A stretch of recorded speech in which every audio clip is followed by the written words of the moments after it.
예레미야의 말씀은 심판에 대한 말씀이 참 많이 나오는 것 같지만 사실은 중심 내용이 하나님의 회복에 대한 말씀입니다. 때가 되면 하나님께서 반드시 회복시켜 주신다. 그런데 예레미야에서는 구체적으로 바벨론 포로로 끌려간 백성들이 언제 돌아오는지에 대해서 그 숫자까지 말하죠. 70년 포로 생활이라고 하는 말씀을 하고 있습니다. 예레미야는 그 백성들이 하나님의 심판을 또 징계를 받아서 바벨론 나라의 포로로 끌려갈 것을 말하지만 그러나 반드시 또 돌아오게 되는 날이 있기 때문에 그 소망 가운데 살도록 권면을 하고 있고 또 그런 메시지를 전하는 것이죠.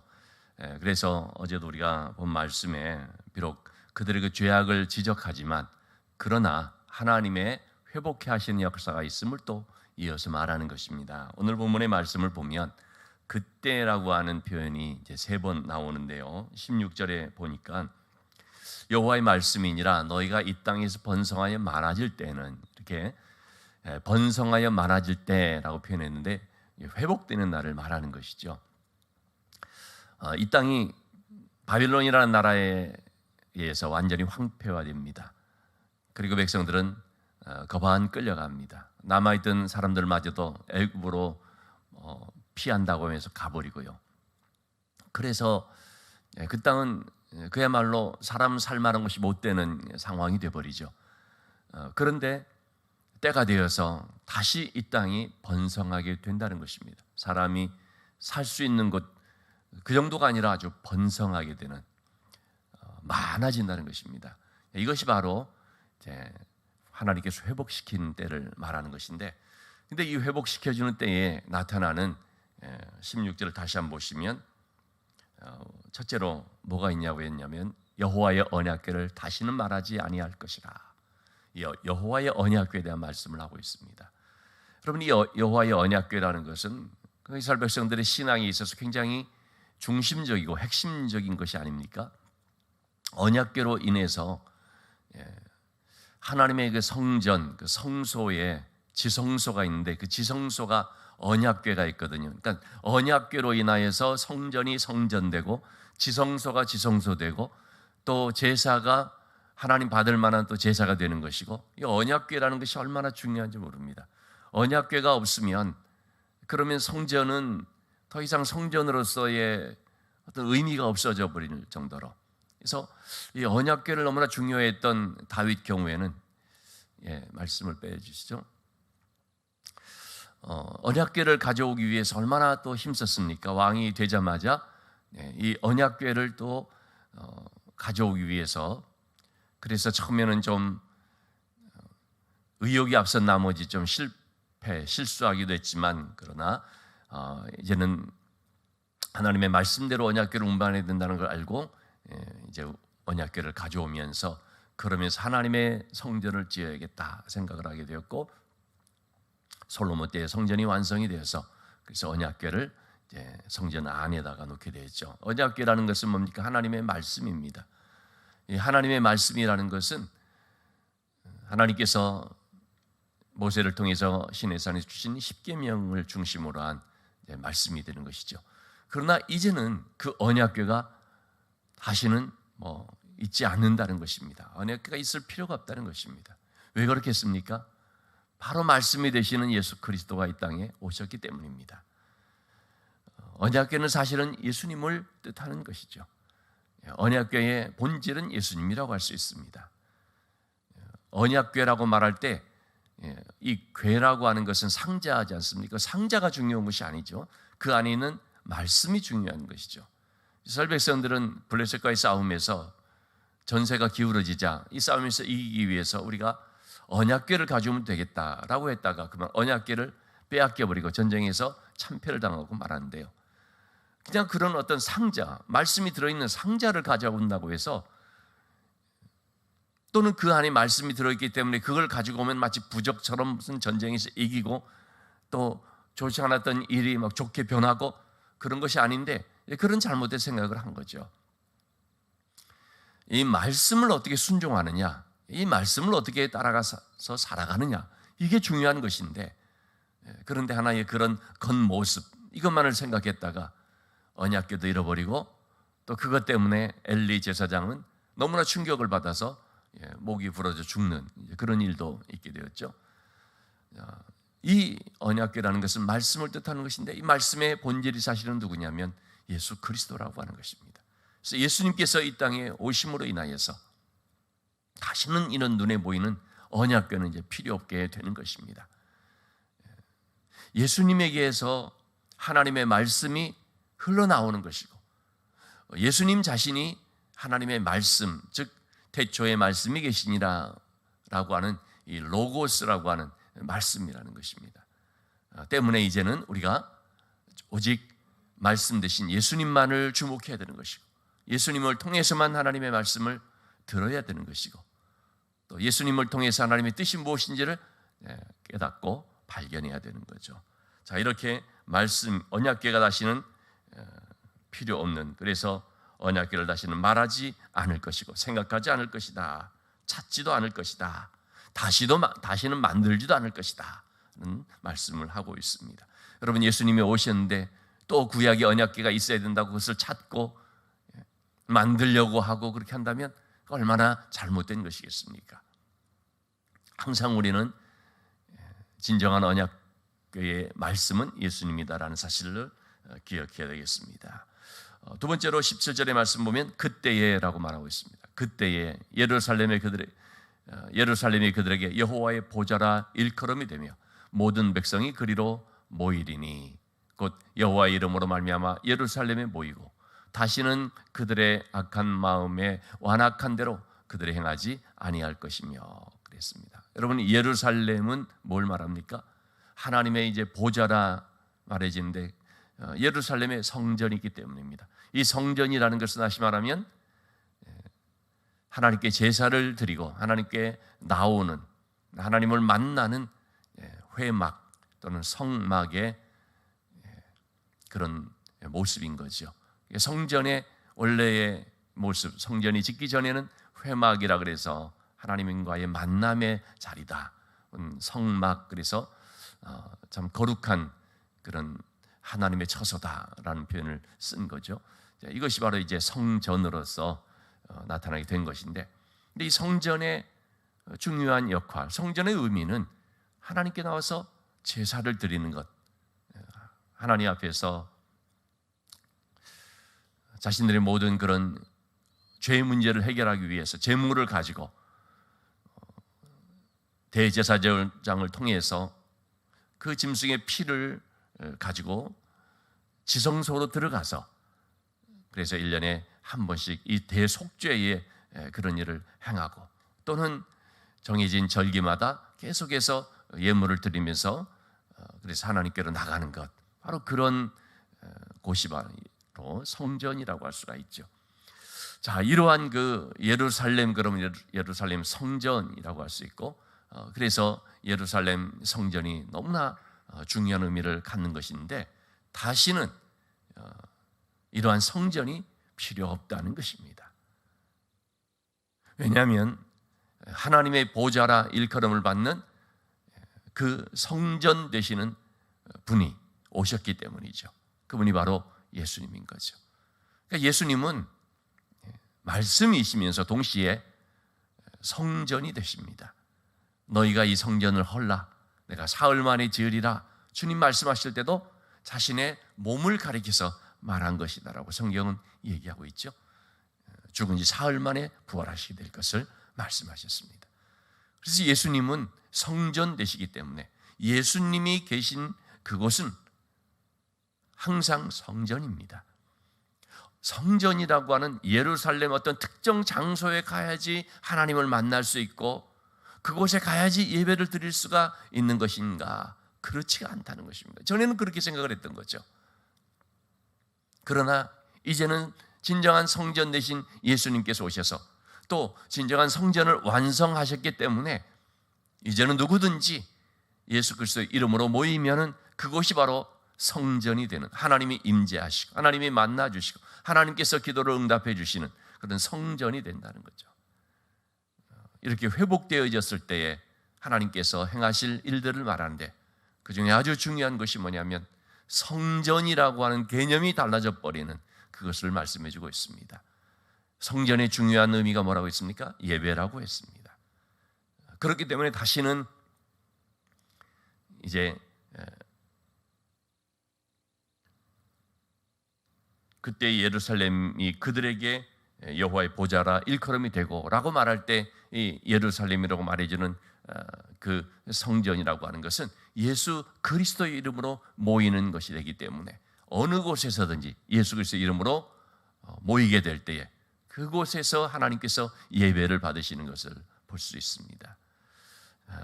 그래서 여러분 구약의 그 예루살렘 성전이 예수님 당시에도 물론 성전이 있었지만 이 성전이 어떻게 됐습니까? 완전히 없어져 버렸습니다.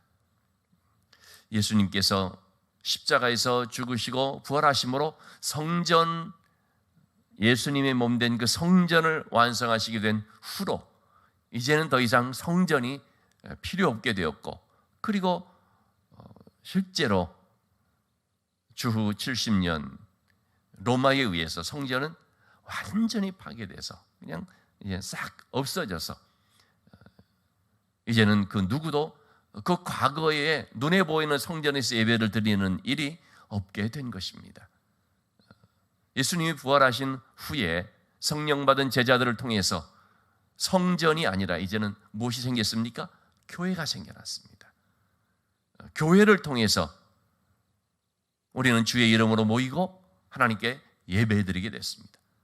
제사는 더 이상 필요 없게 된 것이죠. 성전의 아주 중요한 기능이 제사였었는데 성전 되시는 예수님께서 그 제사를 완성을 시키니까 갈보리 십자가에서 자신의 몸을 들여 하나님께 대속제물로 바치게 되니까 제사는 이제 끝나게 되었습니다.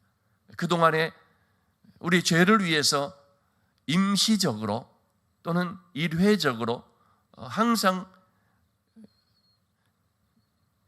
참 제물 되시는 예수님이 오시기 전에 드렸던 그 임시적인 그 제물로 드렸던 제사가 이제는 다 끝나버리게 된 셈이죠. 갈보리 십자가라고 우리가 말하는데 그게 뭡니까? 예루살렘을 말하거든요. 바로 그 예루살렘에서 예수님이 대속제물이 되어 죽으심으로 이 모든 제사가 다 끝났음을 나타내 보이죠. 예수님께서 부활하심으로써 그래서 이제는 우리의 모든 제사가 완료되었다 하는 것을 보여주셨습니다. 그렇기 때문에 이제 우리는 예수 그리스도의 이름으로 하나님께로 나가게 되는 것입니다. 짐승의 피를 가지고 나가는 것이 아니라 예수 그리스도의 보혈을 의지하여서 하나님께로 나가게 되었고, 누구든지 그 피를 의지하는 자마다 하나님 앞에 나갈 수가 있게 되었고, 그리고 우리는 이제 하나님 앞에 제사가 아니라 짐승이 피 흘리는 또 짐승을 죽이는 그런 제사가 아니라 예수의 피로 인하여서 구원받은 하나님 백성 되었음을 믿고 그 은혜를 감사하고 그래서 그 소망 가운데 하나님께로 나가면서 찬송하는 그 예배를 우리 하나님 앞에 드리게 된 것이죠. 그런 점에서 이제는 성전이 필요 없고 제사가 필요 없다라는 것은 곧 뭘 말합니까? 이제는 하나님께 우리가 예배를 드리게 되었다 하는 것을 말하는 것입니다. 성전이 변화해서 교회가 되었습니다. 제사가 변화해서 예배가 되었습니다. 우리는 예배를 드릴 때도 무슨 제사를 드리듯이 그렇게 예배를 드리는 것이 아닙니다. 찬미의 제사를 드립니다. 하나님께서 기뻐 받으시는 찬송의 제사를 드리고, 또 하나님께서 우리에게 구원의 참 놀라운 은혜를 주심으로 인하여서 너무나 감사하는 마음으로 드리는 감사의 제사를 드리게 되는 것이죠. 항상 우리의 예배는 이 감사와 찬양, 늘 그것이 중심이 되어야 되겠습니다. 물론 하나님 앞에서 회개의 눈물도 우리가 흘리고 또 믿음으로 살기를 결단하는 아주 그런 참 마음에 아주 뭐랄까요, 단호하게 결심하는 그런 어떤 분위기도 필요하지만, 그럼에도 예배의 중심은 감사와 찬양이다 하는 것을 우리가 늘 기억을 해야 되는 거죠. 자, 그렇기 때문에 여러분,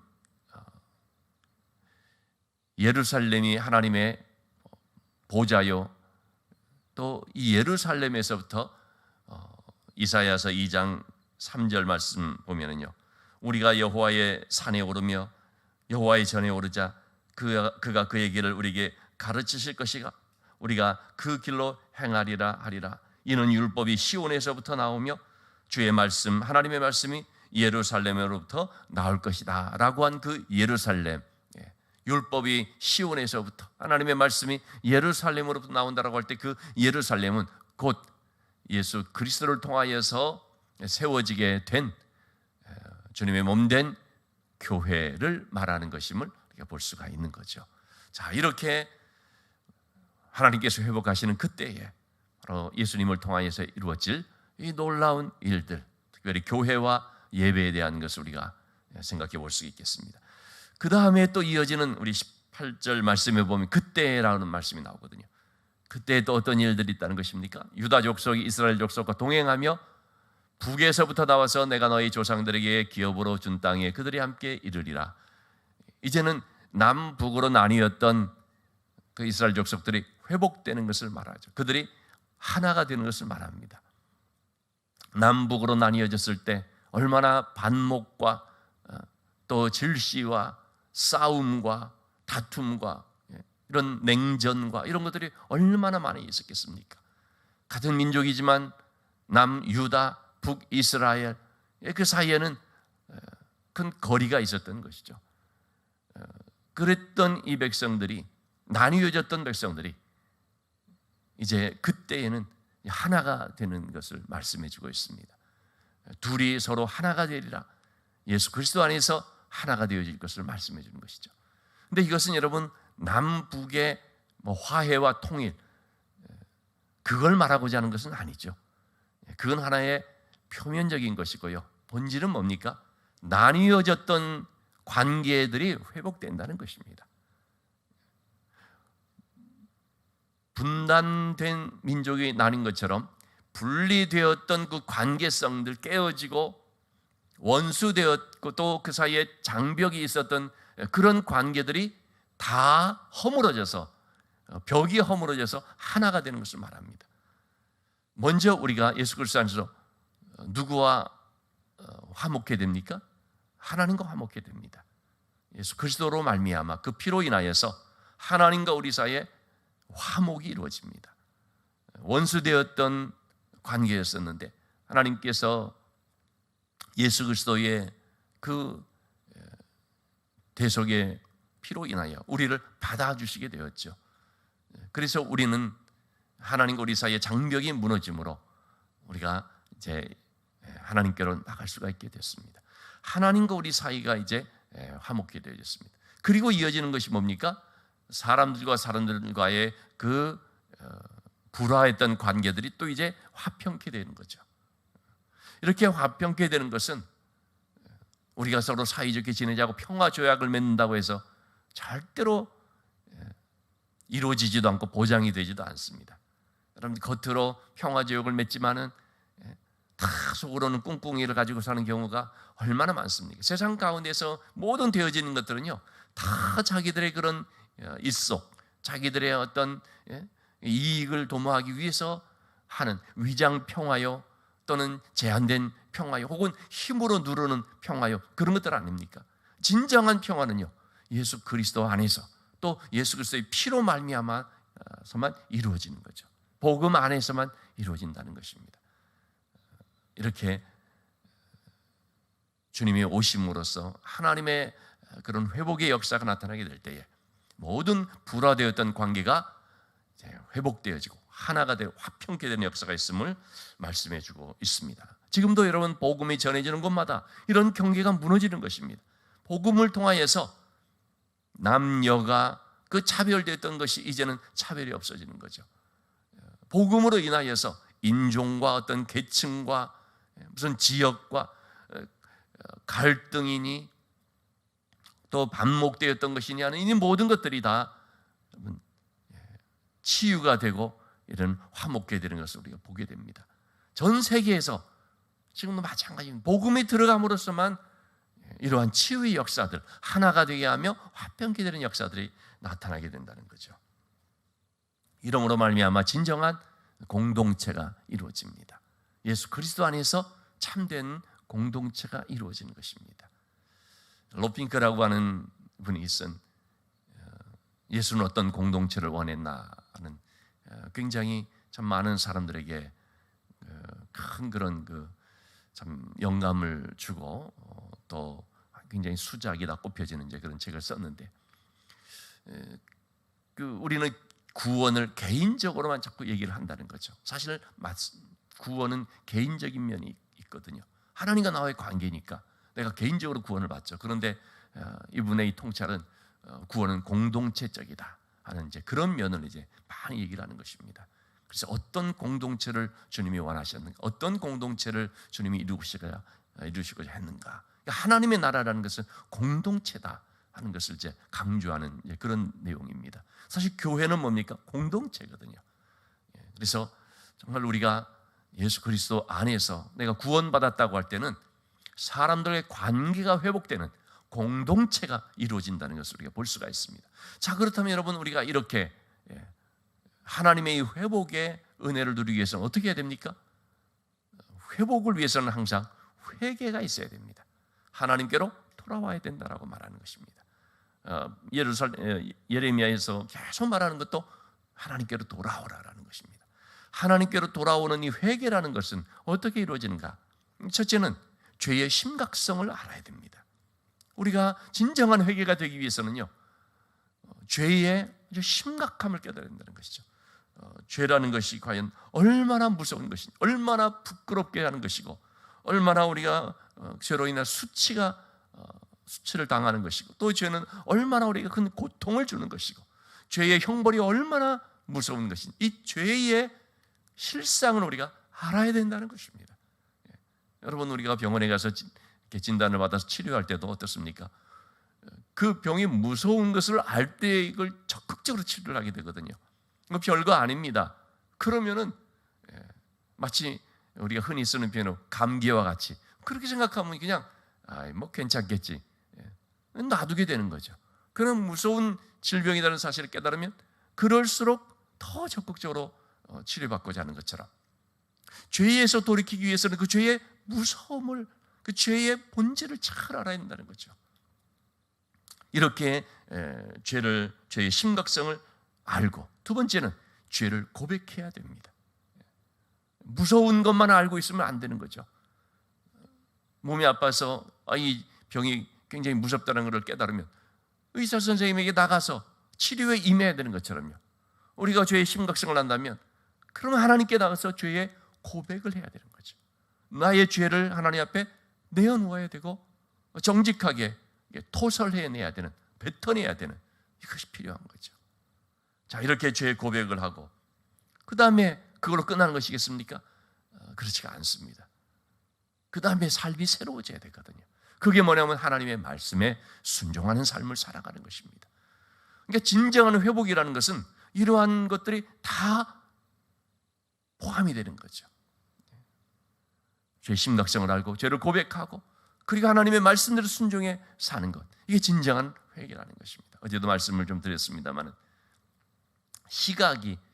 시선이 잘못되니까 자세가 잘못되더라는 거 아닙니까? 눈의 문제였었는데 자세, 몸의 상태가 안 좋은가 이런 것만 이렇게 살펴봤더니만 그것은 원인을 잘못 진다는 것이었다는 말씀 드렸습니다. 우리의 삶에도 마찬가지입니다. 우리의 시선이 무엇을 바라보느냐에 따라서 우리의 삶의 자세가 달라진다는 것이죠. 우리의 시선이 항상 하나님의 말씀을 향할 때 자세가 올바르게 됩니다. 자세가 올바르다는 것은 삶이 바르게 된다는 걸 말하죠. 항상 이 자세가 바르지 못해서 그래서 자세를 교정해 주는 일들이 있고 하는 거 아니겠습니까? 근데 이러한 그 삶의 자세라는 것은 뭘 통해서 교정을 받을 수가 있느냐? 말씀을 우리가 바르게 주목함으로써, 말씀을 항상 주시하게 될 때에, 말씀을 바라보는 눈을 가지고 살아가게 될 때에, 그럴 때 우리의 삶의 자세가 달라진다는 것, 자세가 바르게 된다는 것을 우리가 알 수가 있겠습니다. 여러분, 오늘도 우리는 하나님의 말씀의 시선을 고정해야 될 줄로 믿습니다. 우리 하나님의 말씀에 시선을 두고 하나님의 말씀을 항상 바라보면서 살아갈 때 우리가 무엇을 하든지 우리의 삶은 올바른 자세를 가지고 하나님 앞에서 하나님의 자녀로서 살아가게 되는 줄로 믿습니다. 이러한 회복의 은혜를 늘 우리의 삶 속에서 누릴 수 있게 되기를 주님의 이름으로 축원합니다.